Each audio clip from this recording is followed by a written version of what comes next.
Good evening, everyone. Welcome to day 5 of the Carlton trade period, or should I say the Carlton no trade period. I can't believe we've been stitched up again. Well, actually, I kind of can. Let's be honest, I kind of can. Anyway, Dan, welcome to you, mate. What's going on?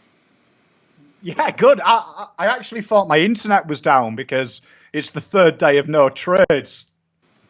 Oh, mate, it's a classic wind-up. Like, we've been sucked in. We've been given hints all week. And really, like, I mean, not one bit of actual trade. I mean, there's trade rumors and there's trade murmurs. I think really, if you want to recap it in a sentence, we've had a nomination from Papley, an official nomination, and we've had. What else have we had? Oh, the Dan Butler manager, which we'll get some update on Dan Butler now. But yeah, look, it's well, at least it's been fun. We've gotten to chat with each other and amongst ourselves, so that's the positive. I mean, we've enjoyed it because everyone's been watching, so it's been good fun just chatting about the day. Yep. I guess this That's will be positive.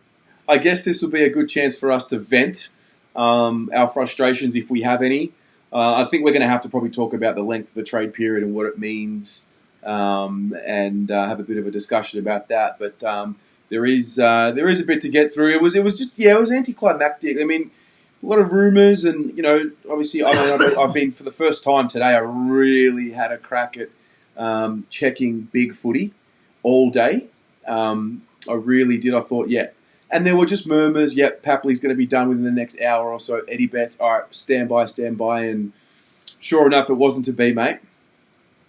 Well, you know me, I officially retired from trade rumours after Stephen Cornelio, so I'm not even reading, hearing, thinking about it. I am purely on the fence, shattering people's dreams. That's my new job. All right, mate. Well, let's get stuck right into it. I guess the bit of factual news, and you could call this factual, you could just call it more conjecture, was Stephen Silvani this morning. He was one of the panelists on the Connors Sports Management. They did a business breakfast this morning with PwC. So stand by. I hope this video works. And this is what Sauce had to say. Your good friend Adrian Dodoro's had 3 conversations with Sydney about Joe Danaher. How many have you had with Sydney about Tom Papley? Not too sure how many, but excuse me. Yeah, we're obviously speaking, so that's a start. Is pick 9 well and truly on the table? Can we put that on the public record? Look, I think we're working with Sydney, and obviously I'm not going to say what's on the table, but I think we're being really respectful in terms of how a deal may look if we could get something done. You're confident that will be done by the trade period deadline? I'm not saying I'm confident, but I think what we're trying to work through is respectful to Sydney, and hopefully we can come up with a deal that they feel is fair and reasonable. So there it is. Did you hear that, Dan? Yeah, I did. Yeah. I heard it. I was watching it with you as well. Okay, great. Just wanted to make sure it worked. Nice little kink that I found here. Always looking for the improve. But look, let's dissect that, because that is obviously a direct bit of information from Sauce. For me, it's a bit of positive reassurance as to where the Papley deal is. It's going. It's not finalised, but things are moving in the right direction. I'm not as positive when he started talking about Martin. If you're watching right now, what did you take from that Sauce grab there? Did you think it was just general chit chat that we've been hearing all week? Do you read something into the body language there? What do you think, Dan? What about you, mate? Let's rip it apart a bit. Well, I think Sauce is just one of them people that you just don't play poker with. He never gives anything away. Like he's kind of got this ability of saying a lot, but not really anything at all. But you feel like you've got a lot. I mean, I think the conversations are positive, and I think when you've got a player like Papley, who is quite public, he's not happy living in Sydney, I think it kind of plays into our favour. But I mean, there's so much to play out. And this Danaher thing, it's just funny, innit? Like the last couple of trades, always Essendon who screw us up. It was 12 months ago to the day that we really got screwed up with Dylan Shield, wasn't it?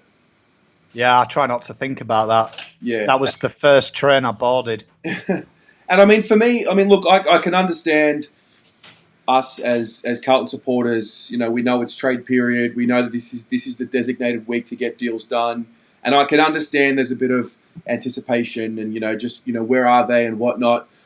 I'm a little bit more patient in the sense of what I like about the fact that we give clubs a 2-week block or a 10-day block, whatever it is that we say, right, this isn't just a trade period. This is a deliberation period as well.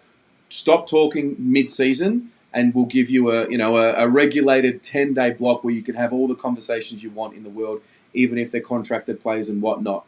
I think where supporters are getting a little bit upset, and it's rightly so, is the AFL market this as a 2-week trade period for the fans. They put it on live stream. They put the trade radio. And I think what they should do from the AFL's perspective is have the first week as a deliberation week. Have your chit-chats, your meeting rooms and whatnot. Don't live stream it because you give the fans, the idea that deals are going to happen. Then in the second week, have the trade radio because there's going to be actual deals done. That's just sort of my suggestion. I can understand from the AFL's point of view, you want to market the whole week or the whole 2 weeks and you want to have people tuning in and content and whatnot. And obviously, we do it as well here every night. But I think that's how I feel about the 2-week period. What about you? Yeah, I mean, there's an interesting stat I sent you earlier. Just that this time last year, there was 14 trades and pick swaps by Friday at 5 o'clock. Mm-hmm. And this year there's 9. So, I mean, there's not a massive amount of difference from last year. And I've seen a lot of people comment last year's trade period was really exciting.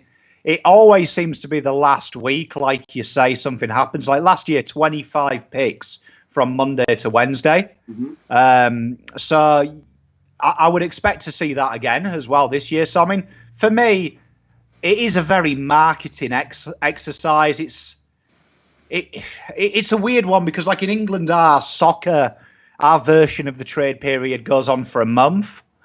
And it works the same as the trade period, that nothing really gets done until the last week, and then it's the last couple of deals.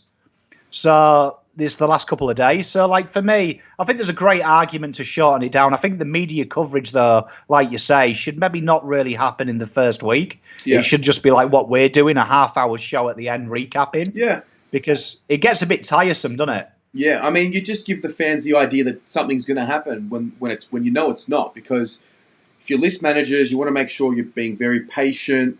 And I think Wildy's got a really good point here as well. He's like, if you've got 2 weeks to deliver an assignment, you use the full 2 weeks.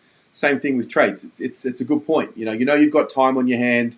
You sort of use it to your advantage, and the human being always does that. It tries to manage time efficiently in a sense, and not do as much hard work spread out over the 2 weeks. Rather, just do it when it really needs to be done. Oh, I mean, Wildy's got a point. I mean, there's a few people I went to university with, though, that would have spent 1 week and 2 days on the source and then used the last 5 days to complete the assignment. But he's got a valid point. Like, for me, I don't think it matters what you do with the trade period. Yeah. You're always going to have a congestion of trades going through last minute because there's due diligence. There's all these trades as well are always linked to other clubs and if-onlys and what-ifs. Mm-hmm. So it's just a frustrating thing because obviously we all want players through the door now. 100%.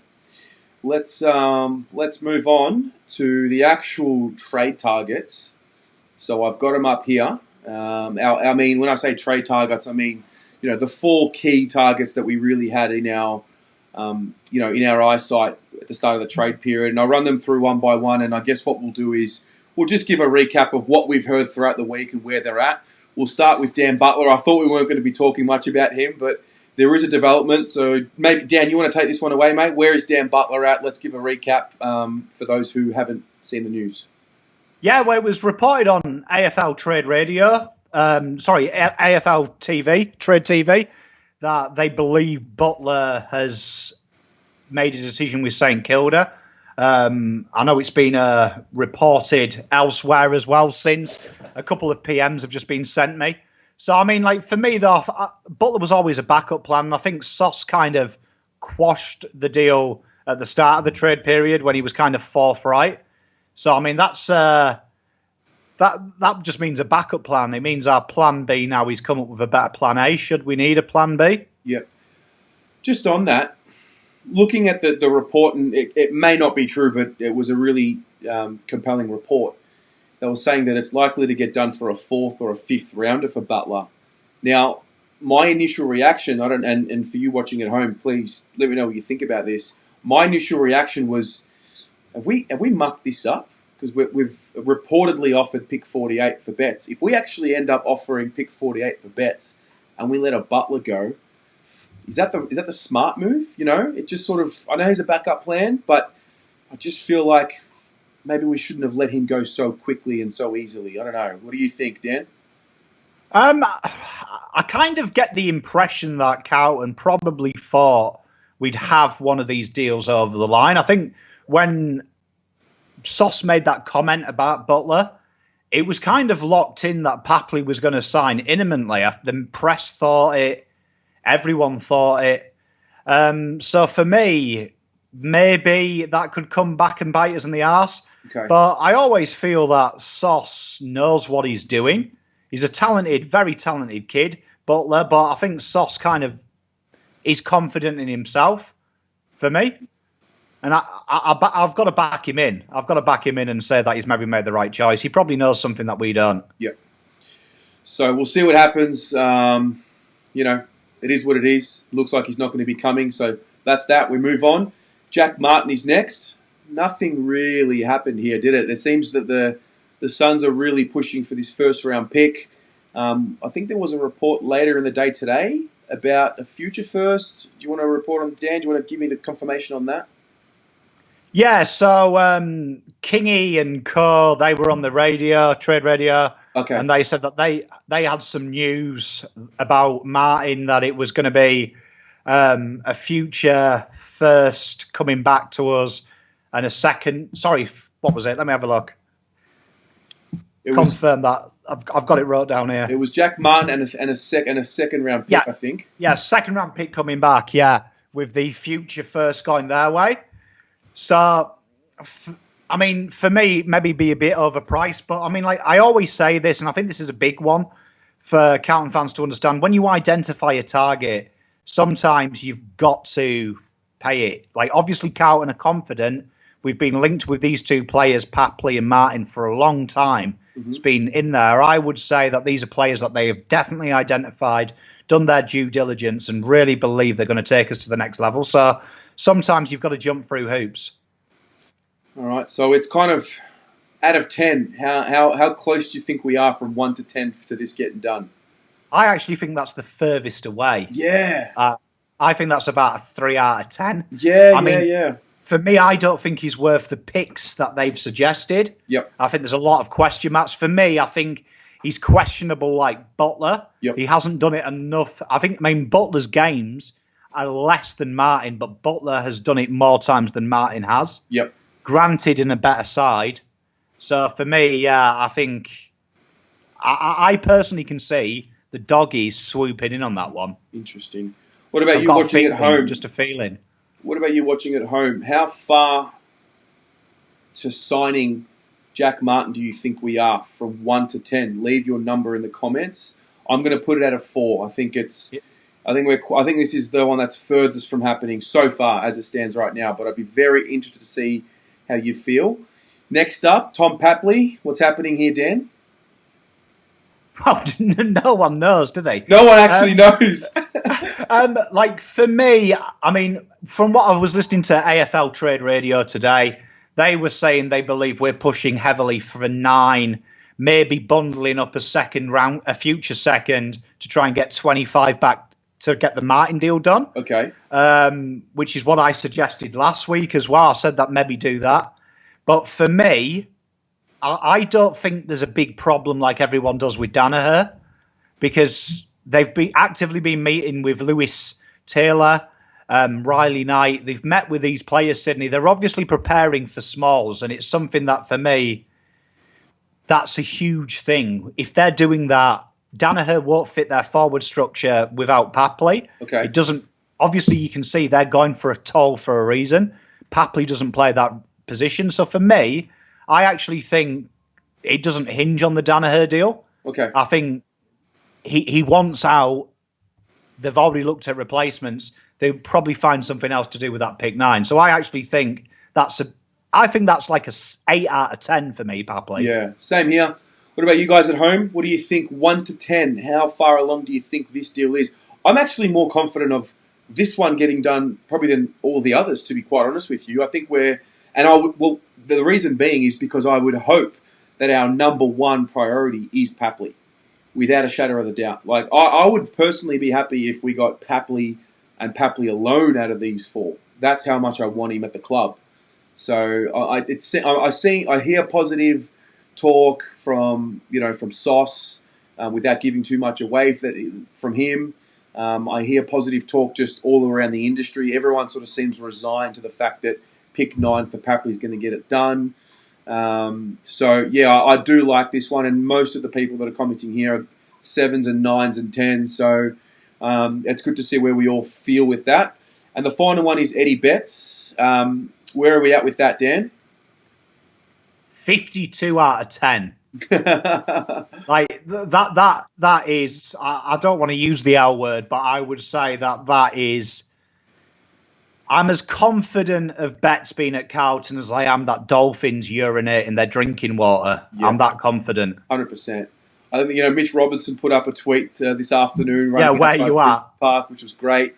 The other thing probably to update on Eddie Betts is the report that John Ralph made during the week about our 47 pick, which is actually a 48 pick, being used to get Eddie Betts was wrong. That was actually confirmed as wrong by Justin Reid, the general manager of list management and strategy at Adelaide. So that's a positive for me because it means that we're pretty confident we're going to get him. Everyone is talking about how we're going to get him, it seems, and it also seems like we're not going to be giving up that pick 48, which is great because initially there was a little bit of trepidation because of the fact that it was probably a little high for what Eddie Betts, and then when you combine that with the news of Dan Butler potentially getting done with a 4th or a 5th round pick, it's only going to make supporters a little bit more angry for what we would potentially be paying for Eddie Betts. Oh, 100%. I mean, for me, I'm not in panic mode yet. I will be in panic mode if it's 5 o'clock Tuesday and we're no closer. But I mean, at the moment, like I said earlier, 9 trades this year, 14 trades last year. It's always slow this time of year. So much conjecture and rumours that I'm not worried. I think I think we've actually been out of the press less this year than we were last year. We don't seem to be running our mouths as much. Yep. And I think that's a positive for me. I really do think that's a positive. Yeah, I agree.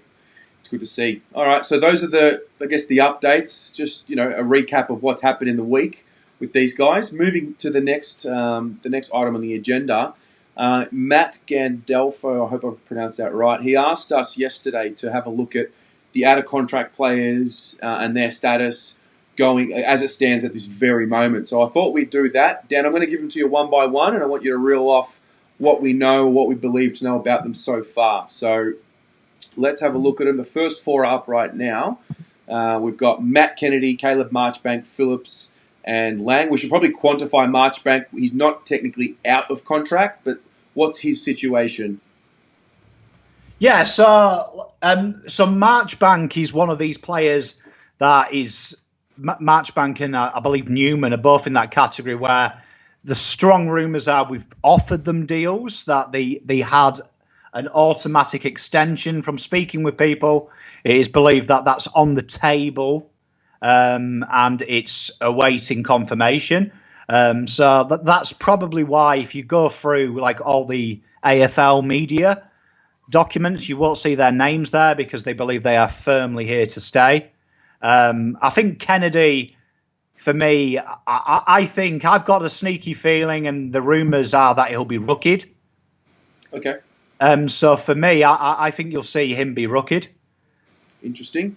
Andrew Phillips? I think Marchbank, obviously, too good to stay. I think Phillips will go to Essendon.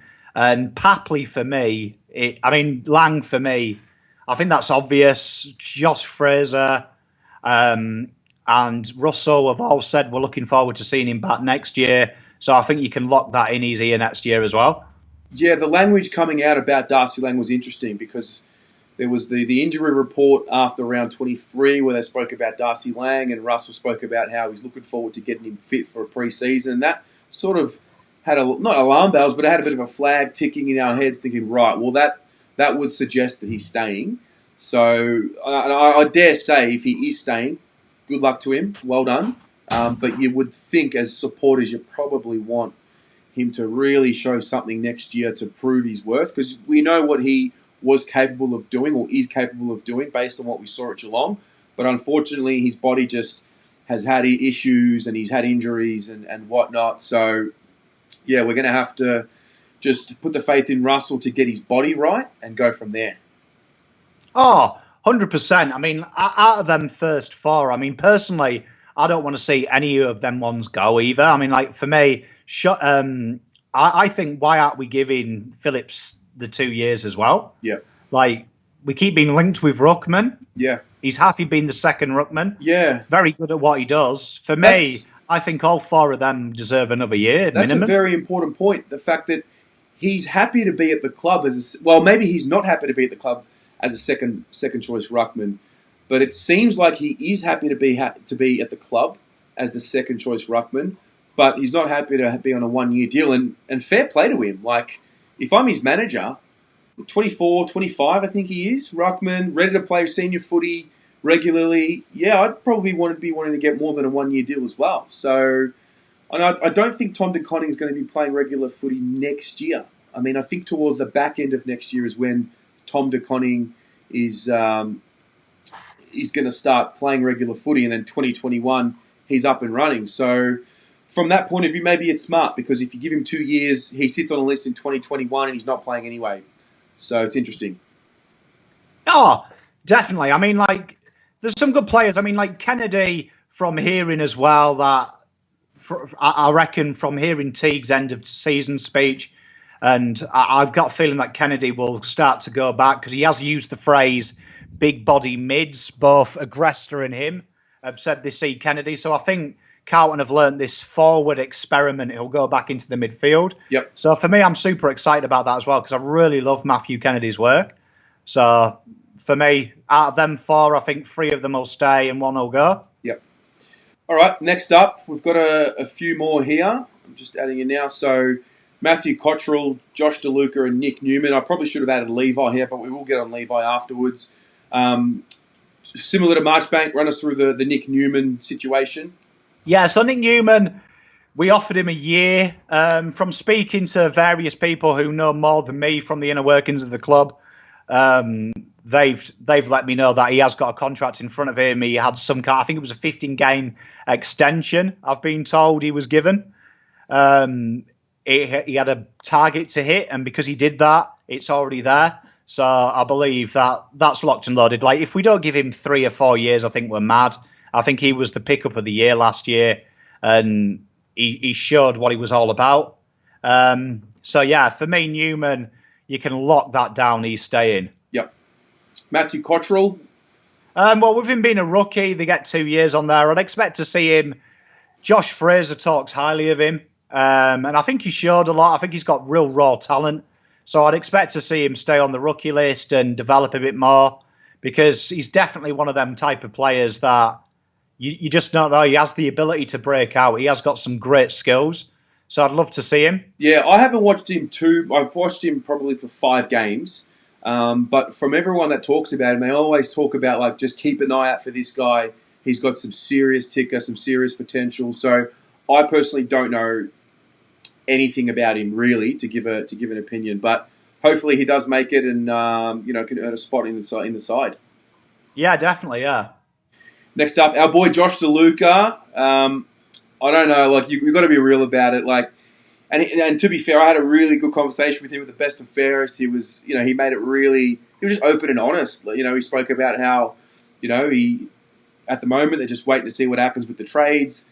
But, for him, he's a human. He has social media. He sees, Twitter. He sees that we're linked with all these small forwards. And naturally, you probably think, well, where's he going to fit? Unless they're willing to give him a crack as a midfielder, which really, that's what he is.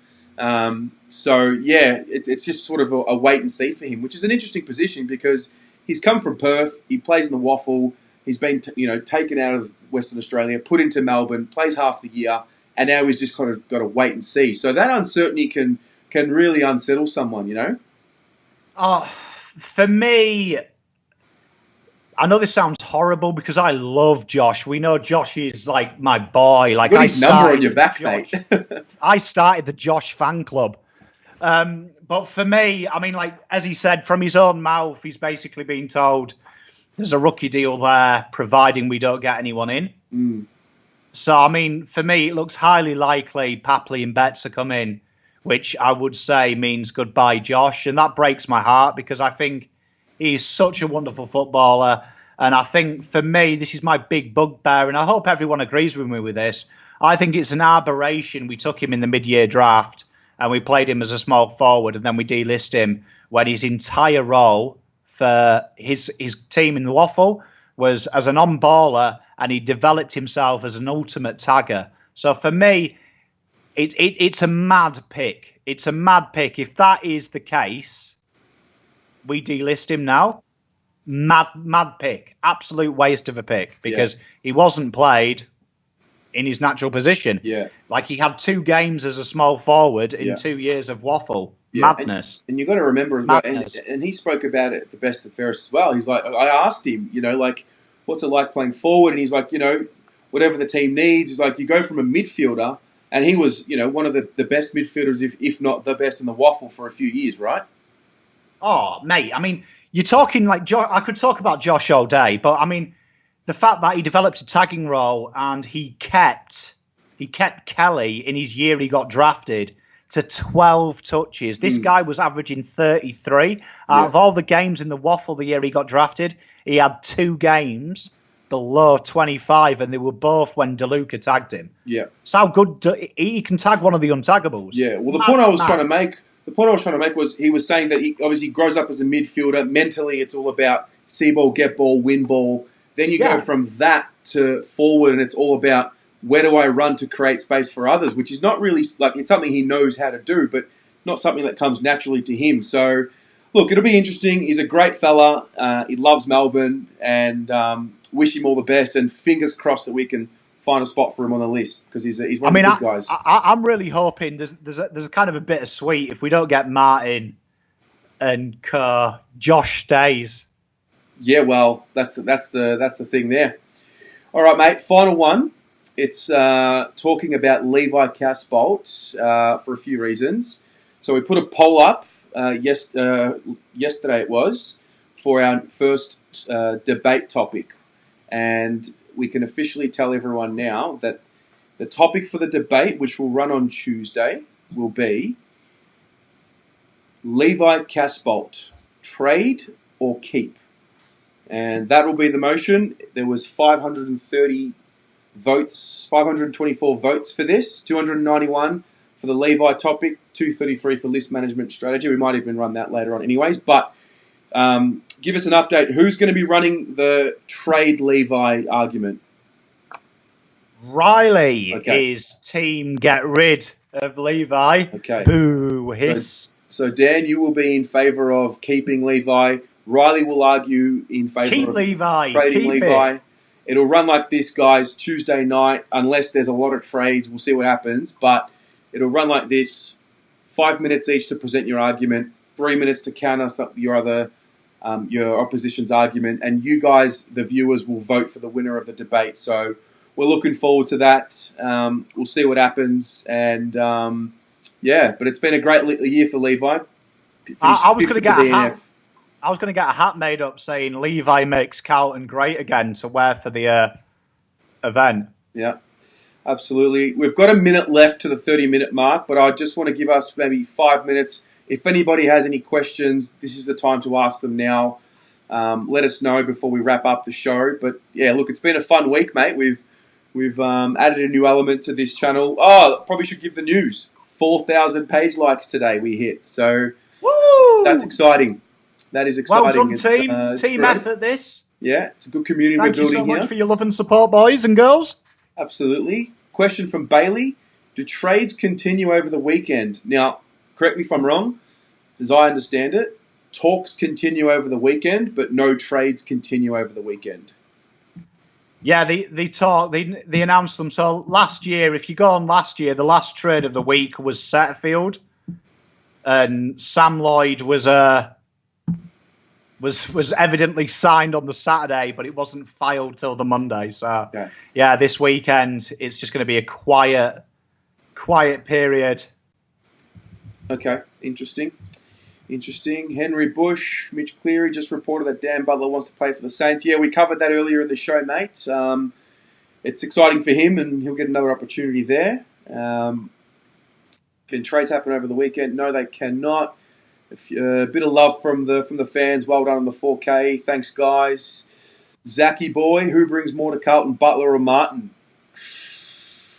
I'm going to say Martin. I think Martin's potential gets spoken about a lot. Nick Del Santo spoke about it today. So, yeah, I'm going to personally say that Jack Martin does. What about you, Dan? Ooh, a debate topic. The way we play now, I think Butler definitely is the forward pressure that Teague wants. JSOS gives it. I think Martin, though, I'd prefer Martin personally. Martin for me, excitement factor, got a bit of X factor about him. I'm a big fan of Indigenous footballers as well. They just excite me. They're like Brazilians in soccer. They just got that excitement factor when they get the ball. So Martin for me. All right. Angelo Gravina has been pushing Levi to GWS for Aiden Bonner. Angelo, my man, what happened? I was waiting for any bets to get done today. I had it all locked in. You and Scott Gawley were messaging me all day, telling me you heard it here first. Hopefully it gets done on Monday. Hopefully the book tour ends well and he's back in the Navy Blue on Monday. Levi to GWS is interesting, though. I've not heard that. Yeah. Like, that's left field. Yeah. Brandon Hamilton. I could see it. Yeah. Brandon Hamilton, any chance of Ryder if Phillips leaves? No, that was debunked yesterday, I think. So, yeah, it doesn't seem like it. Angelo Gravina is still here in Gaff. I think it's Craig Vozzo's his name. He categorically denied the Andrew Gaff rumour. Can we stop teasing me with trains? We know I'm easily influenced. Yeah. Hawks for Pitney, says Peter Vlahos. Kano, what players do we get in the draft? We will cover the draft extensively. Don't worry about that. Dan has prepared player profiles and all. Maybe Dan, you want to take it away, mate. What have you done for the draft? What's in store? 120 individual profiles. I was thinking we'll do a bit of a mock draft once we've got our picks finalised. I'll give you, me and Terry will go through the ones to watch in that predicted range. You'll learn a lot. We're going to be live, aren't we, for the entire draft? Yeah, we will. We will be covering the draft. Just as what we did the trade period here, we'll be covering the draft. Draft night will be lots of fun. You're going to want to tune into that. We've got loads in store. Mate, let's cut it off there. That's your daily recap. That's been the week. It's been phenomenal. Thank you very much for your support. If you're watching on YouTube, make sure you subscribe. Make sure you leave a comment, hit a like. It helps the channel grow. And see you guys on Monday with hopefully a deal. Definitely, yeah.